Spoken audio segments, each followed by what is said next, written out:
Hey all, I pulled the video that I had pre-scheduled for today. Ironically, it was about how similarly the brain treats rejection and pain. That's what was supposed to run today. Instead, I'm talking about the.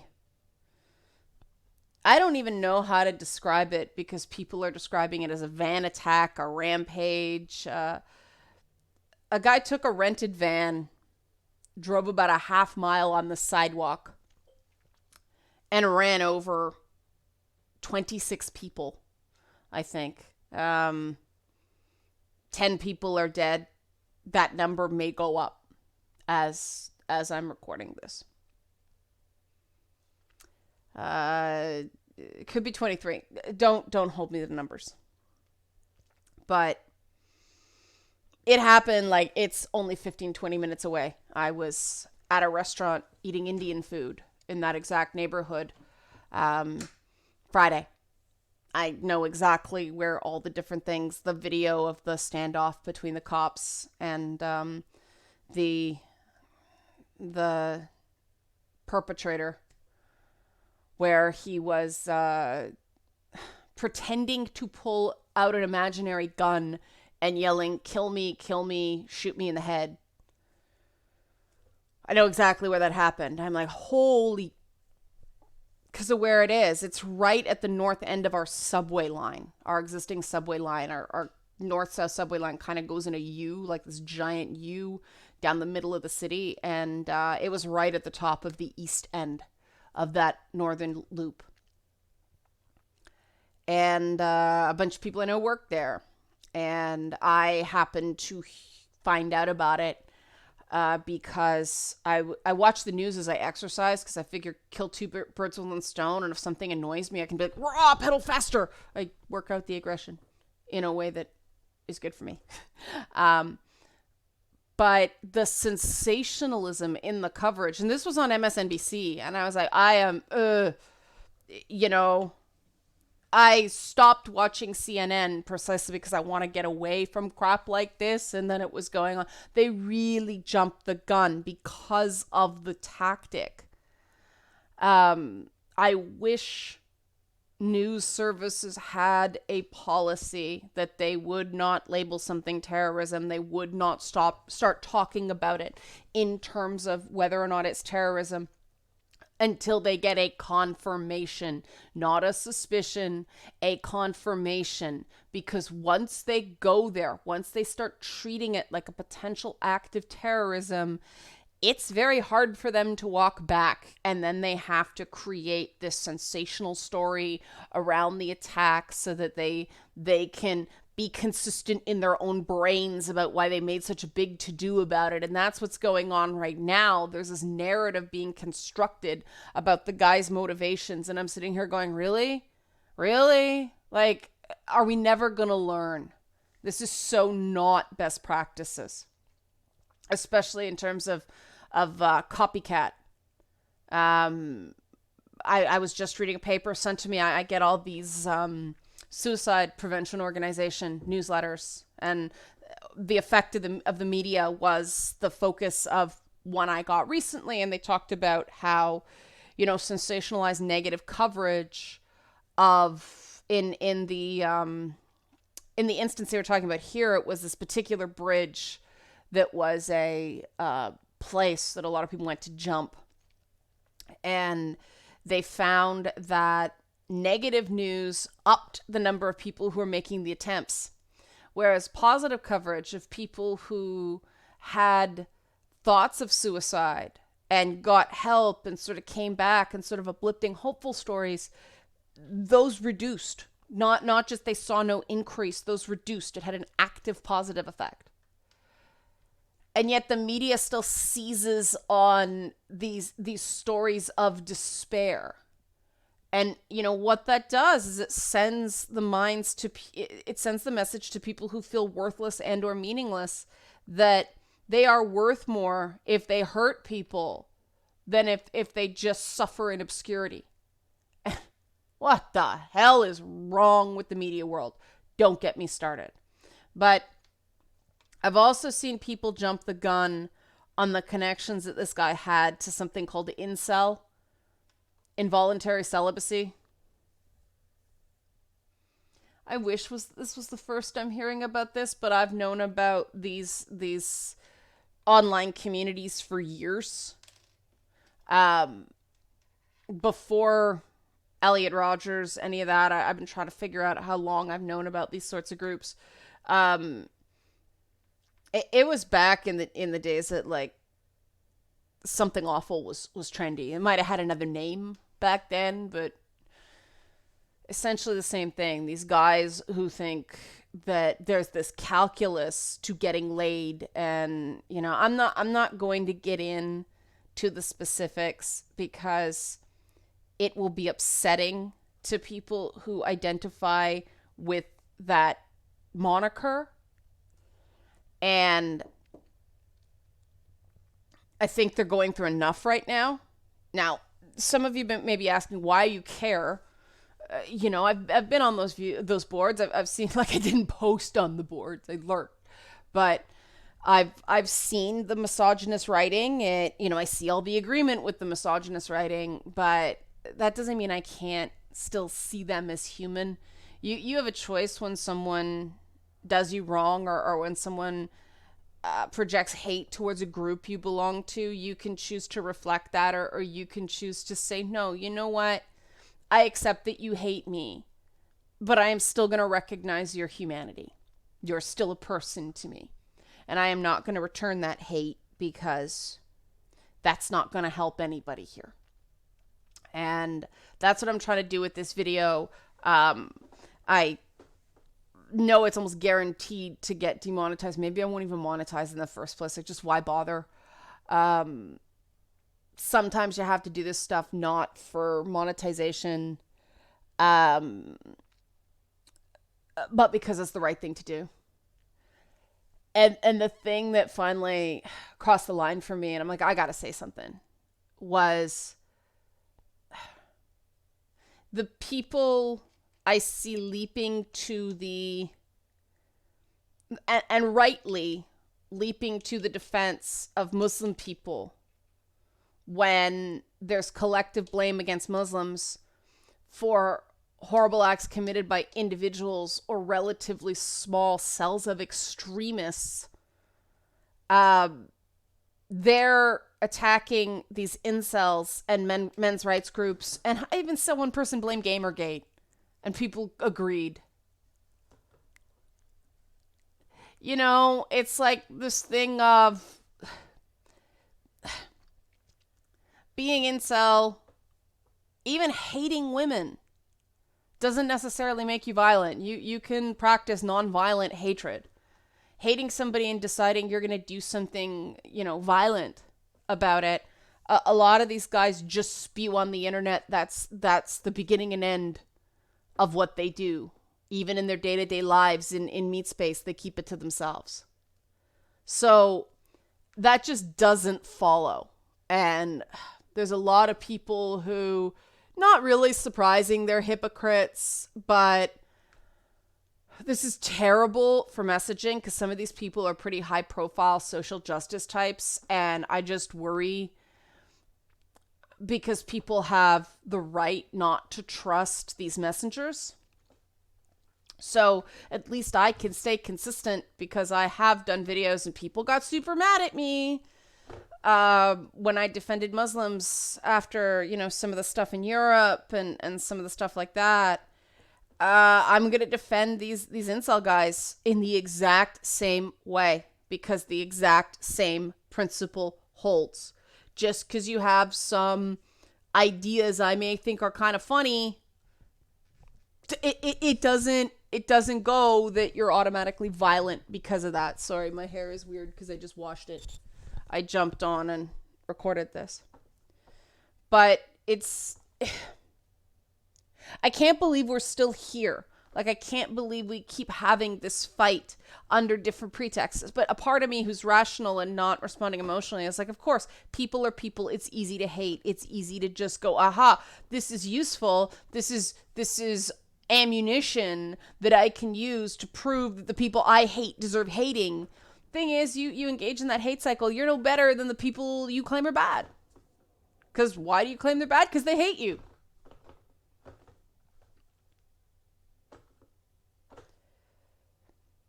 Hatred's a simple and a complex thing at the same time. And I don't want to spend a lot of time on that today. Maybe I'll tackle it next week. I'm going to put the video up that I was going to do today on Monday. Hey, more content. But what I saw in the video and what I saw while it was happening was somebody who, I don't believe in the terminology just snapped, because there's a series of conscious choices that go into doing that are more complicated than that. But this is somebody who decided that they were worth more to the world this way than they were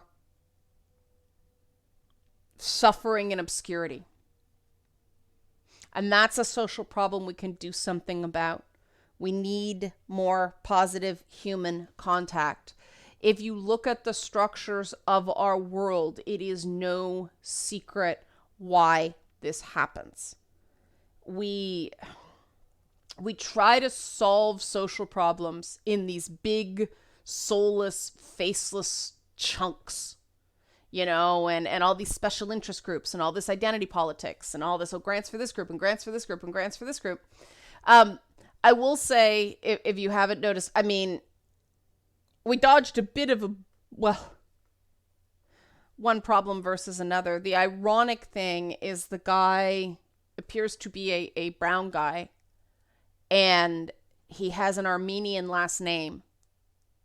So if they hadn't seized on this incel thing, you damn well know we'd be trying to figure out if he was Muslim, and we'd be trying to figure out, we'd be having these discussions about toxic masculinity, and I'm sure those are going to happen anyway because of the incel thing. But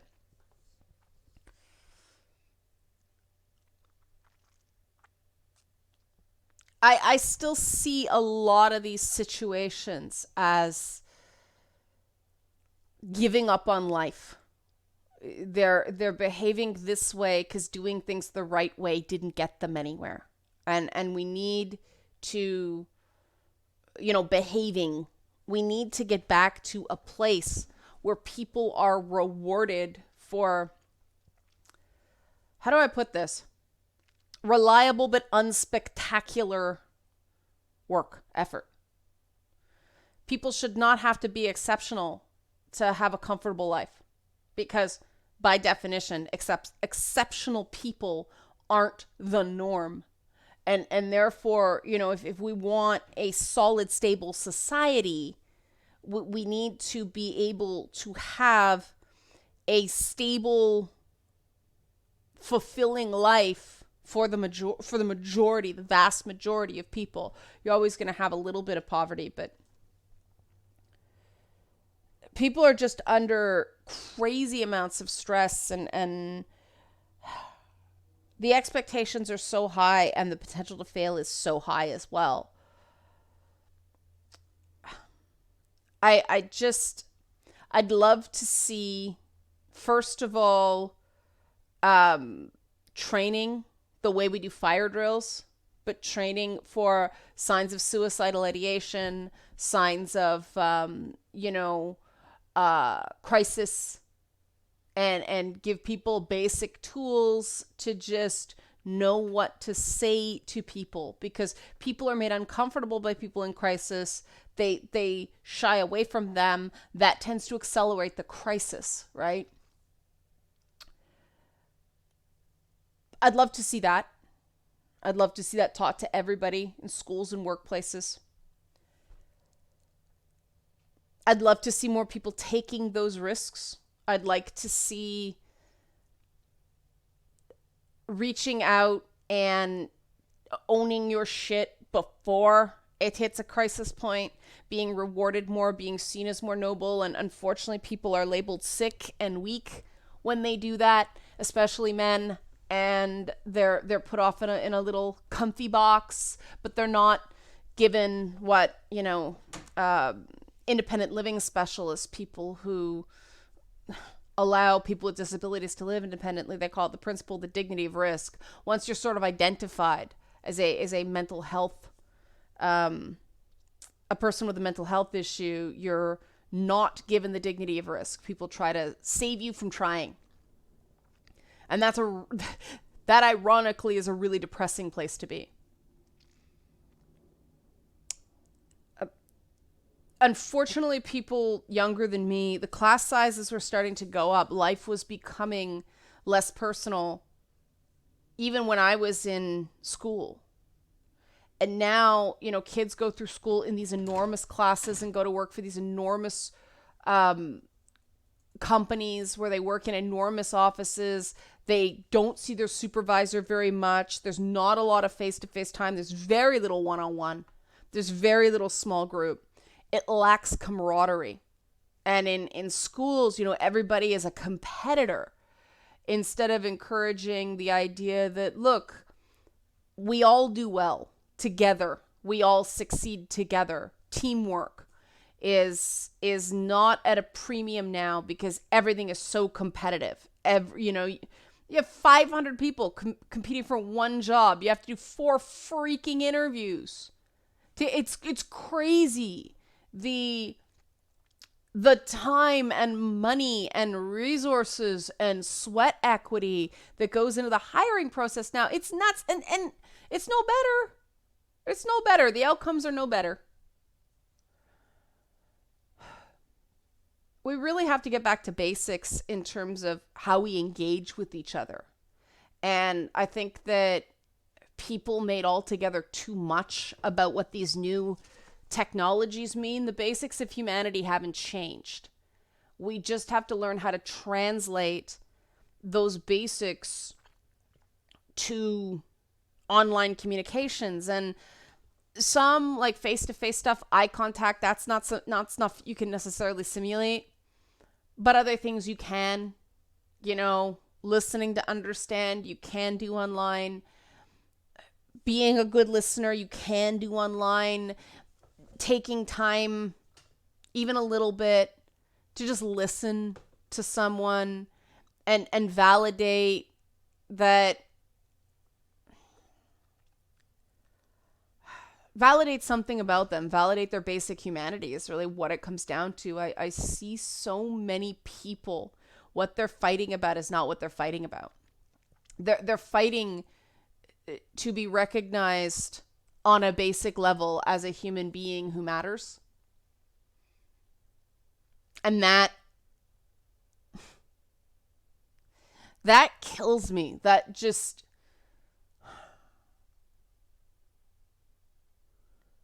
It's hard to see that. It's hard to... Because on a small scale, I can recognize... I remember what that felt like.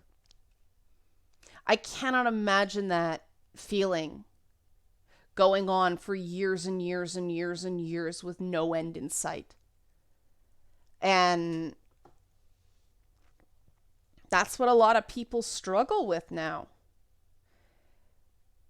And I know that when we deal with the subject of evil, which is something I do believe in, people are big on accountability, and I think with cause, I think there's good reasons to care about that. I also think there's a bit of a trap in the simplicity that thinking about things that way and only that way gets you into, where you miss the nuance of discussions and, the question of whether this stuff can be prevented. We don't have enough information to know how this particular circumstance could be prevented, but that's the thing. These are individual circumstances. And if we're not dealing with individual circumstances and not dealing with individuals like individuals, well, we're never going to get people into a better place.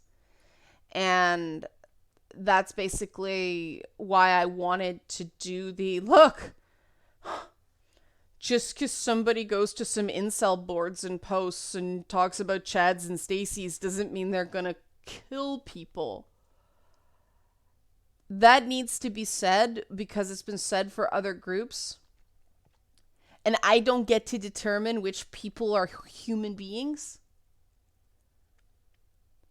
And I've seen a lot of people lose sight of that. I don't want to be one of them. So that's why I made this video. I'm sure people are going to yell at me. I'm sure people are going to twist my words. But here's the thing. I can't do anything else. All I can do is try to reach out to the few people I can and try to help them come back from deep personal pain. That's all I can do. I'm all right at that in small groups. It's hard to do with thousands of people at once. In fact, it's impossible to do with thousands of people at once. People need to feel like they have a few moments of your attention. And they should. People should feel like they're worth a few minutes of your time. It's hard to do in mass media, but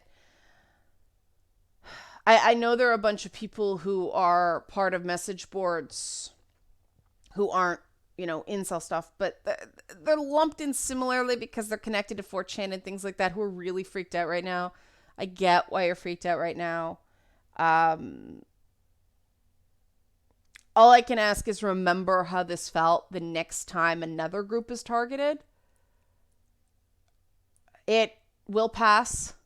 Some things might get bumpy. Some groups might get shut down. That is not a rejection of you. That is not a rejection of you. Please remember that if that happens. If Reddit goes on a purge or something like that, that you can find other groups. So somebody's had to do it. You can find other groups. You can find groups of a different sort of interest. This is not a personal rejection of you if it happens. I think people need that resilience going in, because sometimes taking away someone's online community, that's their support system, man. You may not understand it. It may not be totally healthy, but people are in those groups because they're in a really bad place. I don't know how to help them, but I understand that a lot of those groups may actually be preventing people from doing something worse just by giving them a community where they're not constantly told they suck all the time, even though I think they're kind of doing it to themselves in their own way. But that's not for me to say. I can't make that choice for them. But okay, we good? We're probably not good. We're probably all pretty shaken up, but hopefully it's helped a little bit. Contrary to the views on some of those Reddits, I am kind of first and foremost here to kind of help gamers feel a little bit better about being gamers, us low status people. I know it's strange for me to self-identify that way, but I grew up that way. I was a D&D nerd. I mean, I'm dressed the way I was in the 90s before, Radfem's ruined plaid. This used to be like a grunge thing, man. But I know what it's like to be a nerd. I know what it's like to be rejected. I fake the kind of Stacy persona, if you will, when I have to, but I'm still a nerd at heart. I've dealt with and conquered a lot of the insecurities that come with that. But I am still more comfortable in a room full of people who like tech and things like that than I am with the beautiful people. It took me a long time to really feel like they weren't some superior race, right? So I get it. And I think a lot of the people reporting on this stuff don't. And MSNBC, NBC in general better be damn careful, because they're pushing their tech coverage. They better be damn careful not to get off on the wrong foot by demonizing and marginalizing certain online communities that they don't entirely understand. This matters greatly if they're going to be a voice in this space. They've done some great reporting. Don't screw it up. But I'm going to stop here. I'm starting to tangent and ramble and repeat myself, which we're trying to work on. So thanks for watching. Hang in there. I am on Twitter. If I'm the person somebody wants to reach out to, I'm not going to question that. I may not see it. But yeah, crisis lines, if nothing else works, look up the number to your local crisis line, keep it with you, and use it. They do help. That's what they're there for. You're not a burden. Use it. Talk to someone. It's the first step in investing in yourself. It's the first step to feeling like you matter. Use that resource, okay? All right. Be good to yourselves, guys.